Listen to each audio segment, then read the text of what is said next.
حتى أهل البدع والأهواء، أهل البدع العقائدية وأهل البدع السياسية.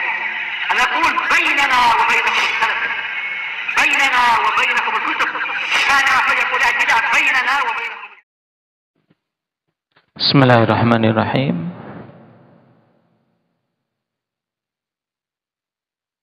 الحمد لله حمدا كثيرا طيبا مباركا فيه كما يحب ربنا ويرضاه. أشهد أن لا إله إلا الله وحده لا شريك له، وأشهد أن محمدا عبده ورسوله صلى الله عليه وعلى آله وأصحابه ومن تبعهم بإحسان إلى يوم الدين. أما بعد،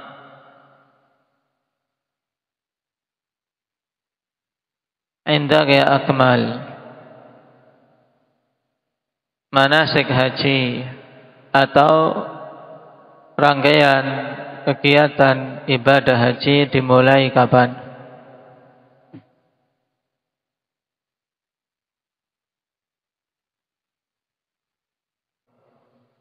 Taib, dimulai pada hari Tarwiyah, yaitu tanggal 8 Zulhijjah. 6. Apa yang dilakukan oleh para jamaah haji pada hari Tarwiyah? Indaki Abdul Hafidh.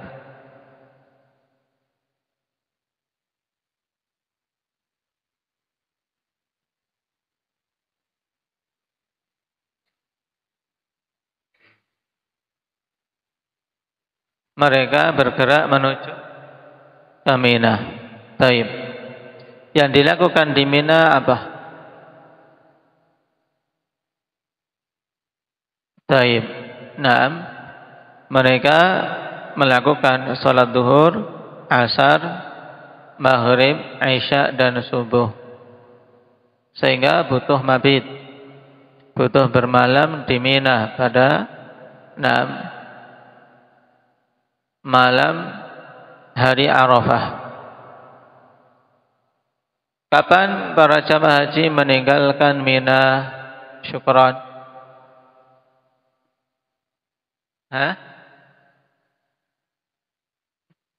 Kapan jamaah haji meninggalkan Mina? Setelah matahari terbit tanggal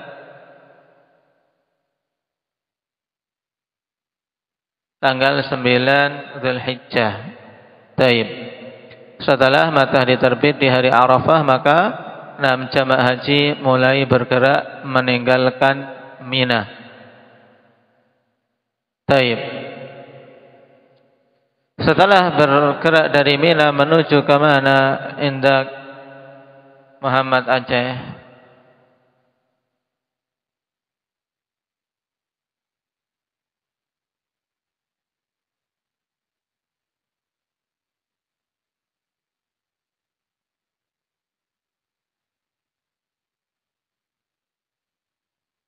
Menuju ke Namirah. Taib. Namirah itu bagian dari tanah haram atau bagian dari Arafah? Indak Imam. Bukan kedua-duanya. Nah, bukan bagian dari Arafah, bukan pula bagian dari tanah haram. Nah, taib. Apa alasan Nabi SAW berhenti di Namirah terlebih dahulu? Indak ya Badri.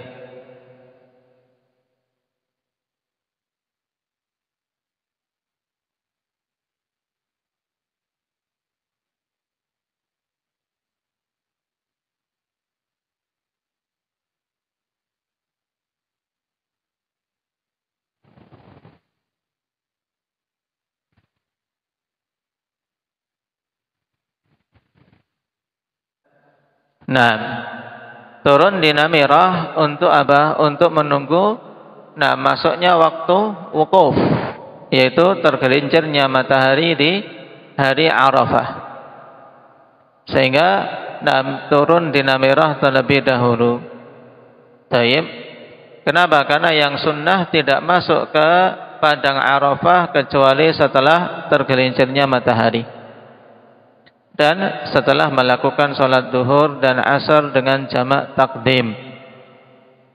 Naam, baik.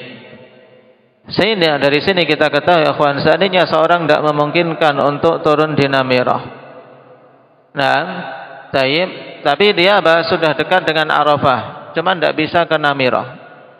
Nah, kalau waktunya belum tergelincir matahari, maka dia menunggu terlebih dahulu baru masuk ke Arafah setelah tergelincirnya matahari. Lalu apa hukumnya seorang yang masuk ke Arafah sejak pagi-pagi, biar enak, biar lega, yang penting sudah masuk di Arafah semenjak pagi hari Arafah. Hukumnya bagaimana? Indah Talha.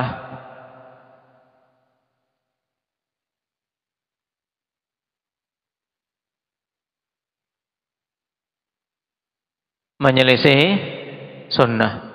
Tapi hukumnya menyelisihi sunnah. Kalau dia menganggap itu lebih utama, maka jatuh dalam bid'ah. Nah, ini penting. Jadi waktu masuk ke Arafah itu setelah tergelincirnya matahari pada tanggal 9. Baik. Sekarang kita lanjutkan. Hatta idza zagati syamsu amara bil qaswa faruhilat lah fa ata batnal wadi. Setelah matahari tergelincir, maka Nabi sallallahu alaihi wasallam setelah melakukan salat zuhur dan asar, kemudian mulai bergerak menuju ke batnul wadi. Yang dimaksud wadi apa ini namanya? Indak ya Mujahid.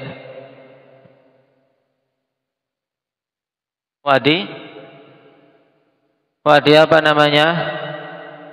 Indak ya Ismail. Wadi Uranah. Wadi Uranah ini termasuk bagian dari Arafah atau bukan?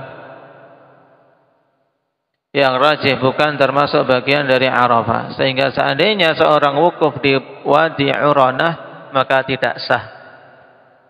Taib.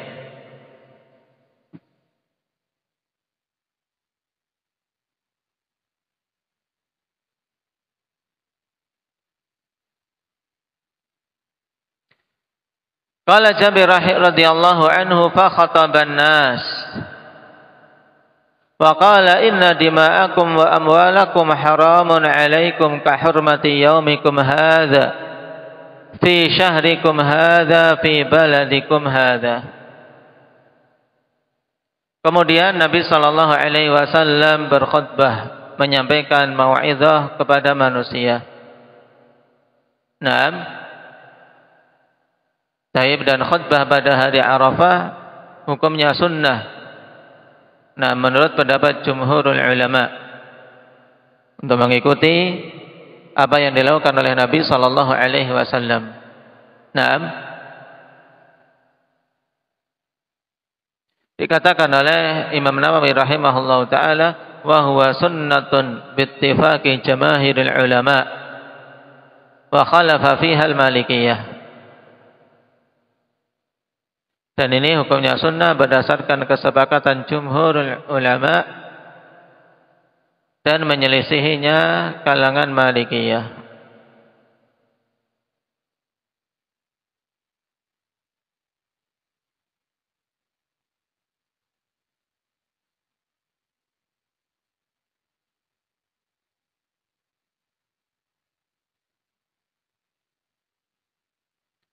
Baik. Dan saat itu pada haji wada bertepatan dengan hari Jum'ah. Berarti wukufnya Nabi SAW saat itu bertepatan dengan hari Jum'ah, sebagaimana dalam hadits Umar radhiyallahu anhu, ketika seorang Yahudi datang mengatakan, ya Amirul Mukminin, ayatun fi kitabikum taqra'unaha law alaina ma'syaral yahudi nazalat lattakhadna dzalikal yawma 'ida. Wahai Amirul Mukminin, satu ayat dalam kitab kalian yang kalian baca, seandainya itu turun kepada kami orang-orang Yahudi, maka tentu akan kami jadikan hari turunnya itu sebagai hari Id. Qala ayyu ayah, ayat apa yang kamu maksud? Kemudian si Yahudi membacakan al-yauma akmaltu lakum dinakum, al-ayah, tentang kesempurnaan Islam. Kemudian Umar mengatakan, qad arafna dzalika al-yaum wal makan alladhi nazalat fihi 'ala an-nabi sallallahu alaihi wasallam wa huwa qa'imun bi Arafah yauma Jum'ah. Sungguh kami telah mengetahui hari itu dan tempat turunnya ayat tersebut pada Nabi sallallahu alaihi wasallam dalam keadaan Nabi berdiri di Arafah pada hari Jum'ah.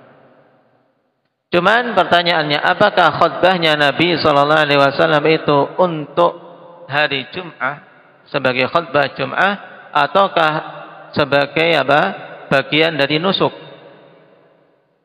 Nah, maka jawabannya akhwani fillah, khutbah Nabi tersebut bukan khutbah untuk Jum'ah, tapi khutbah untuk nusuk, bagian dari rangkaian yang disunahkan dalam ibadah haji. Nah, disyariatkan untuk khutbah di Arafah, baik itu hari Jum'ah maupun selain hari Jum'ah.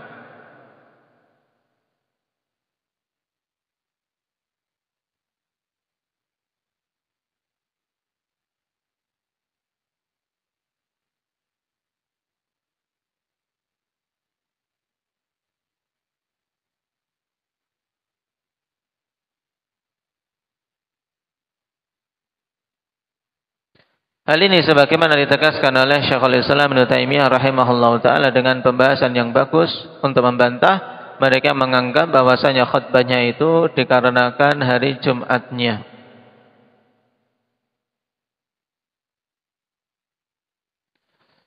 Kemudian di antara khutbah yang disampaikan oleh Nabi sallallahu alaihi wasallam, beliau mengatakan, "Inna dima'akum wa amwalakum haramun 'alaikum ka hurmati yaumikum hadza."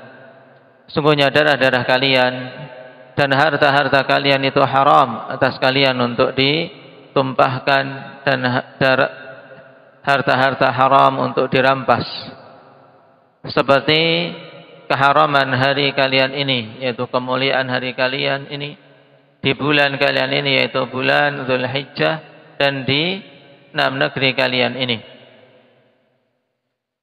Tayyib, maksudnya bahwasanya menumpahkan darah seorang muslim itu keharamannya sangat kuat. Demikian pula merampas harta seorang muslim keharamannya sangat kuat. Ala kullu syai'in min amril jahiliyati tahta qadamayya mawdu'. Ketahuilah bahwasanya semua perkara yang dilakukan oleh orang-orang jahiliyah yang menyelisihi Islam, nah, itu tahta qadamayya mawdu', diletakkan di bawah kedua kakiku. Nah, maksudnya apa? Batil, perkara yang tidak memiliki nilai. Nah, wajib untuk ditinggalkan. Untuk apa? Diletakkan di bawah kaki. Tidak diangkat, tidak dilakukan, tidak dicontoh. Nah, pada kalimat ini menunjukkan akhwan wajib untuk meninggalkan semua perkara-perkara yang dilakukan oleh ahli jahiliyah sebelum Islam yang menyelisihi syariat Islam, seperti apa? Pertumpahan darah, kemudian merampas harta, memutus hubungan rahim, nah, memberikan warisan hanya kepada laki-laki bukan kepada para wanita, kemudian istri termasuk dalam harta warisan. Demikian pula isbal, dan berbangga-bangga dengan nasab dan saling mencela dikarenakan nasab, dan seterusnya. Qala wa dima'ul jahiliyati mawdu'atun wa inna awwala damin adha'u min dima'ina damu ibn Rabi'ah ibn al-Harith kana mustardi'an fi Bani Sa'ad faqatalathu Hudzail. Dan darah-darah jahiliyah maudhu'ah. Maksudnya yaitu tuntutan qisas dari apa? Dari pembunuhan yang terjadi di masa jahiliyah yang pelakunya telah masuk ke dalam Islam, maka apa? Semua itu telah dihapus, tidak ada tuntutan. Dan darah tuntutan yang pertama kali aku gugurkan dari darah-darah kami, yaitu darah Ibnu Rabi'ah Ibn al-Harith, yang saat itu dia sedang menyusu di Bani Sa'ad, kemudian dibunuh oleh Hudzail. Taib. Yang dimaksud dengan Ibnu Rabi'ah Ibn al-Harith, jumhur ulama dan ahli tahqiq mengatakan namanya yaitu Iyas Ibnu Rabi'ah. Iyas Ibnu Rabi'ah Ibn al-Harith Ibn Abdul Muttalib. Berarti itu dari apa? Dari jalur nasab Nabi sallallahu alaihi wasallam, bertemu di Abdul Muttalib, Al-Harith Ibn Abdul Muttalib. Nah, anak ini terbunuh akhwan ketika masih bayi, masih kecil. Ketika dia sedang merangkak di antara rumah-rumah yang saat itu dia disusukan di Bani Sa'ad, sebagaimana kebiasaan Arab saat itu, menitipkan anak-anaknya kepada orang-orang yang menyusuinya dari kalangan orang-orang yang tinggal di pedesaan, di daerah yang masih segar, masih murni keadaannya. Ketika dia sedang merangkak, fa asabahu hajarun fi harbin kanat baina Bani Sa'ad wa Bani Laits bin Bakar. Kemudian tertimpa batu pada peperangan yang terjadi antara Bani Sa'ad dan Bani Laits. Sehingga apa? Dia termasuk korban peperangan, sehingga meninggal. Taib. Darah tuntutan untuk Iyas Ibn Rabi'ah ini digugurkan oleh Nabi sallallahu alaihi wasallam, bahwasanya mereka tidak akan menuntutnya. Tuntutan qisas.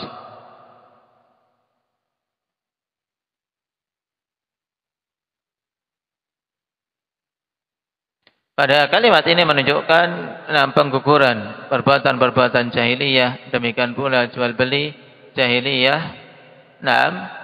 yang belum terjadi qabd padanya. Tidak ada qisas pada pembunuhan yang terjadi di masa jahiliyah apabila pelakunya dan orang-orang yang bersangkutan telah masuk ke dalam Islam.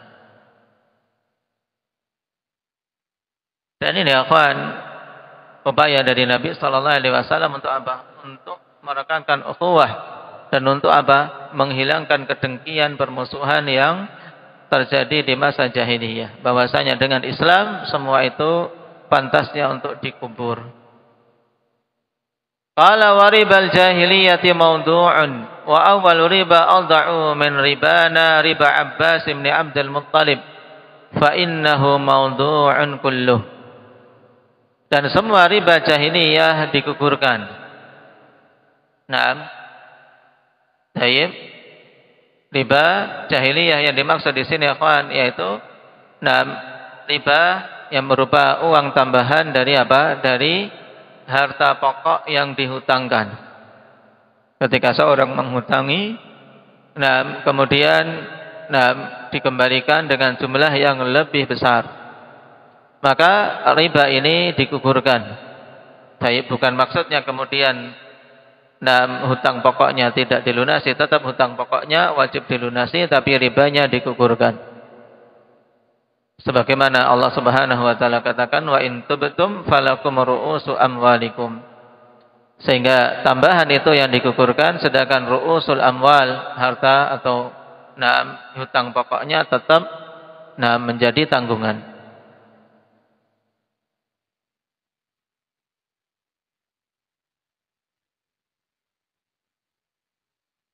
Fattaqullaha fin nisa fa innakum akhadtumuhunna bi amanillah wastahlaltum furujahunna bi kalimatillah walakum alaihinna alla yuta'na furushakum ahadan takrahuna.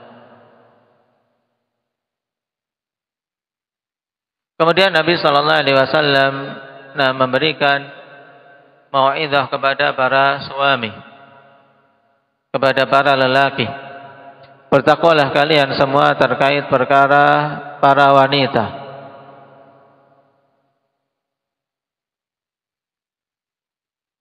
Fa innakum akhadtumuhunna bi amanillah.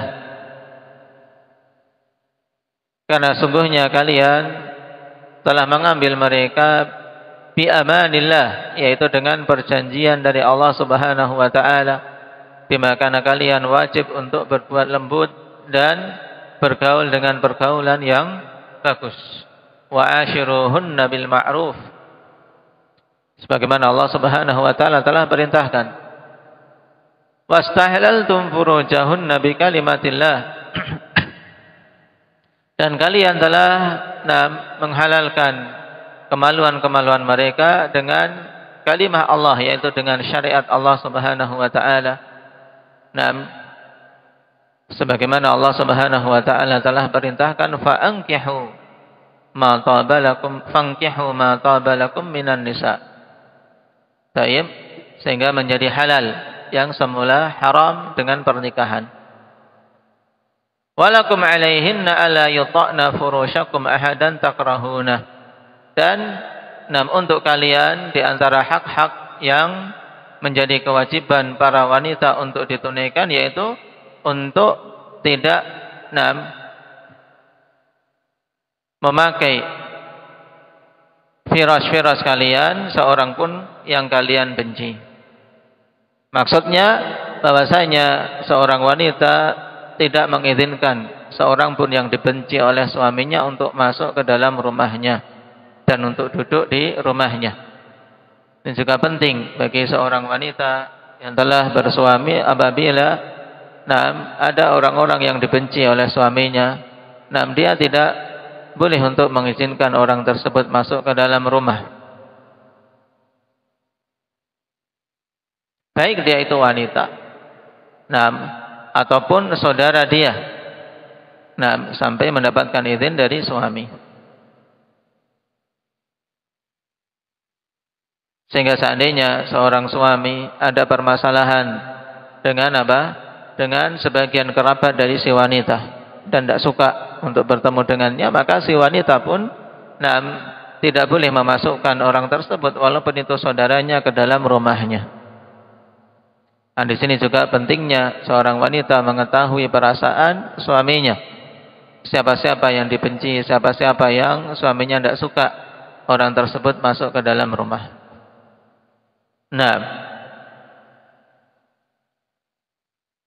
Kecuali ketika si suami dengan jelas memberikan izin. Qala fa in fa'alna dzalika fadribuhunna darban ghaira mubarrih. Kemudian apabila mereka melakukan yang demikian itu, tidak menunaikan hak suaminya, maka pukullah mereka dengan pukulan yang tidak meninggalkan bekas luka. Darban ghairu mubarrih, yaitu darban laisa bisyadid, bukan pemukulan yang keras yang sampai menimbulkan bekas atau menimbulkan luka, akan tapi pukulan hanya sekedar untuk mengajari adab. Walahunna alaikum rizquhunna wa kiswatuhunna bil ma'ruf.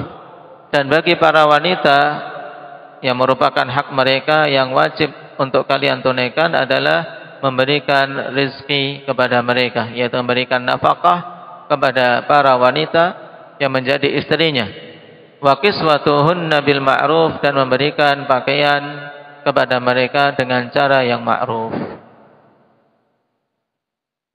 Qala wa qad taraktu fiikum ma lan tadillu ba'dahu in i'tasamtum bihi kitabullah.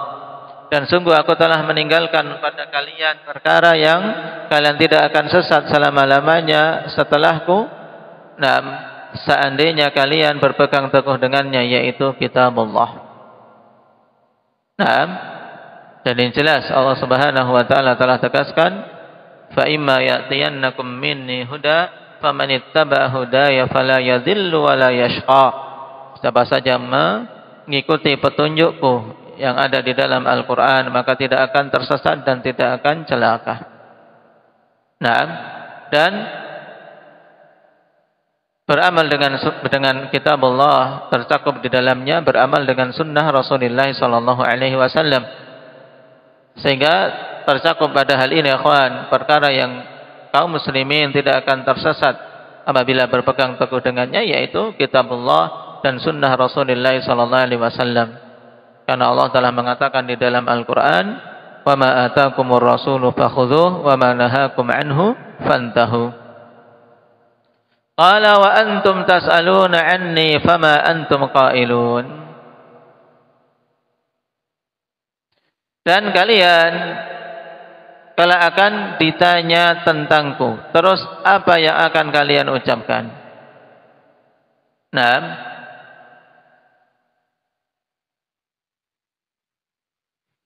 Nabi sallallahu alaihi wasallam bertanya kepada para sahabat yang berkumpul saat itu. Nah, seandainya mereka ditanya tentang Rasulullah sallallahu alaihi wasallam, maksudnya apakah Nabi telah menyampaikan, apakah Nabi telah menjelaskan syariat ini? Apa jawaban kalian? Qalu nashhadu annaka qad ballaghta wa addaita wa nasahta. Maka para sahabat kemudian mengatakan, kami akan bersaksi bahwasanya engkau wahai Rasulullah telah menyampaikan risalah Allah Subhanahu wa taala, wa addaita, dan telah menunaikan yaitu amanah, wa nasahta, dan telah memberikan nasihat kepada umat. Ini persaksian para sahabat pada saat itu. Faqala bi usbu'ihi as-sababah yarfa'uha ila as-sama' wa yanqubuha ila an-nas. Allahumma syhad thalatha marrat. Kemudian Nabi sallallahu alaihi wasallam mengangkat jari telunjuknya ke langit. Nah, kemudian mengisyaratkan kepada para sahabat, kepada manusia saat itu, sembari mengatakan, ya Allah saksikanlah, ya Allah saksikanlah. Maksudnya saksikanlah bahwasanya mereka telah bersaksi aku telah menunaikan risalah dan amanah serta telah menasihati manusia. Baik.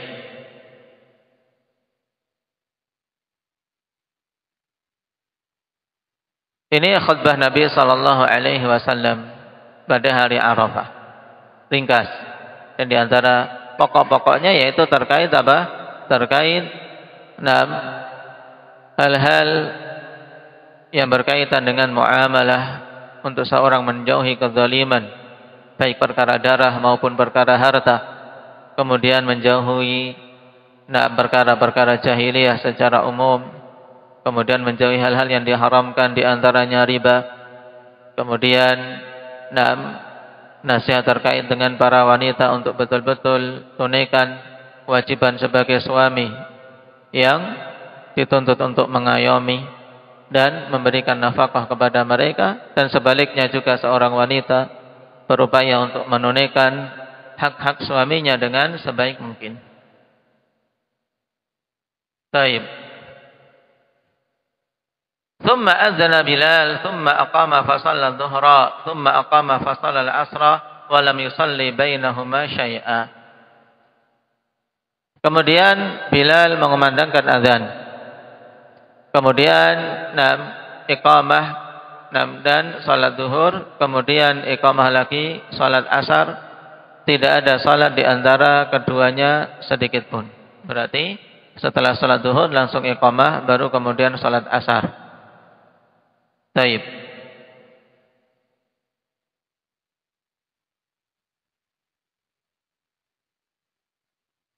Nah, berarti ini akhwan,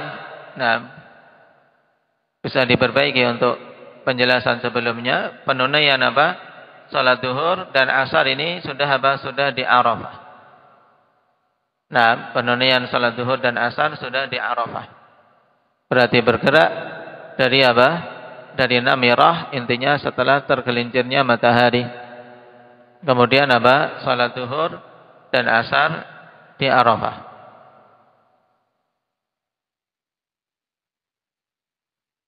Ibnul Munzir mengatakan wa ajma'u ala anna al-imam yajma'u baina adh-dhuhri wal 'asri bi Arafah yaum Arafah.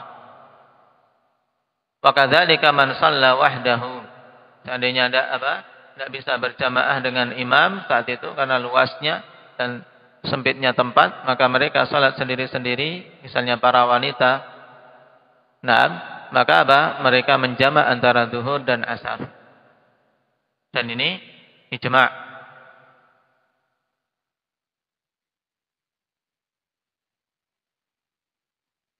Dan juga pada salat zuhur dan asar tersebut, tidak dijaharkan. Sehingga jamak ini jamak apa jenisnya? Indaka Jabir. Jamak takdim atau jamak takhir?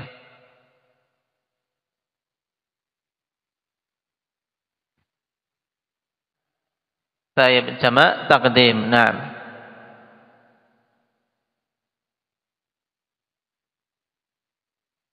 Kemudian akhwan, apakah jamaah ini hanya bagi jamaah haji yang datang dari luar Mekah, ataukah ahlu Mekah juga melakukan jamaah takdim? Taib. Pendapat dari Al-Qasim bin Muhammad, demikian pula Salim serta Tawus dan Ibnu Uyainah serta Imam Malik, Ahmad, Imam Syafi'i, atau dengan kata lain jumhurul ulama menegaskan bahwasanya jamak dan qasar untuk salat zuhur dan asar di Arafah tersebut akan berlaku bagi semua jamaah haji. Bagi semua jamaah haji, baik itu ahlu Makkah ataupun selain ahlu Makkah.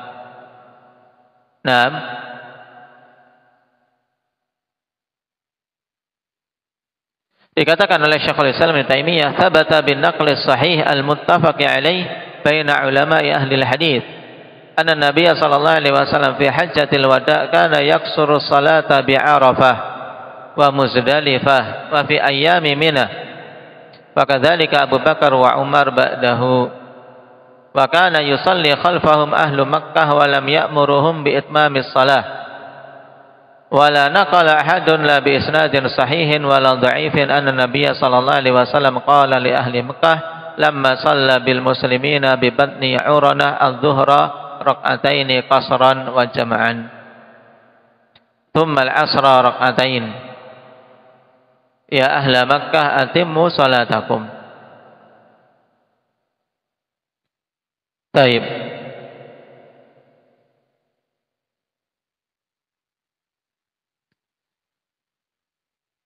Dan telah sabit dengan nakal yang sahih yang muttafaq alaih di antara para ulama ahli hadis bahwasanya Nabi sallallahu alaihi wasallam pada haji wada beliau mengqasar salat di Arafah dan Muzdalifah. Ini terkadang ya kawan, ungkapan Arafah dan Muzdalifah ini kalau masukkan terkadang ya tadi.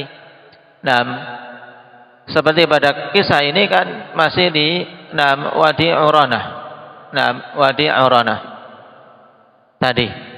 Kemudian baru Tsumma raqiba hatta atal mauqif. Baru kemudian Nabi setelah itu naik untanya masuk ke mauqif, ke tempat wukuf yaitu Ardu Arafah. Terkadang penukilan seperti ini yang dari beberapa kalimat akhwan ada kesalahpahaman. Taib. Syekhul Islam mengatakan mengqasar ketika salat di Arafah dan Muzdalifah pada hari-hari Mina pada zaman Nabi juga Abu Bakar dan Umar setelahnya. Dan yang salat di belakang mereka ada ahlu Makkah, tapi Nabi tidak memerintahkan untuk menyempurnakan salat. Dan tidak ada seorang pun yang menukilkan baik itu dengan sanad sahih walaupun dan dhaif bahwasanya Nabi mengatakan kepada ahlu Makkah ketika mengimami di Wadi Uranah zuhur 2 rakaat secara qasar dan menjamaknya kemudian asar 2 rakaat. Nabi tidak mengatakan wahai ahlu Makkah atimmu salatakum. Nah, di sini penjelasan akhwan bahwasanya salat zuhur dan asar itu masih bi batni Uranah. Baik. Dan telah kita lewati batni Uranah bukan bagian dari Arafah. Seandainya wukuf di sana maka tidak sah. Taib. Kemudian baru apa? Pembahasan berikutnya tentang wukuf di Arafah. Tsumma raqiba hatta atal mauqif.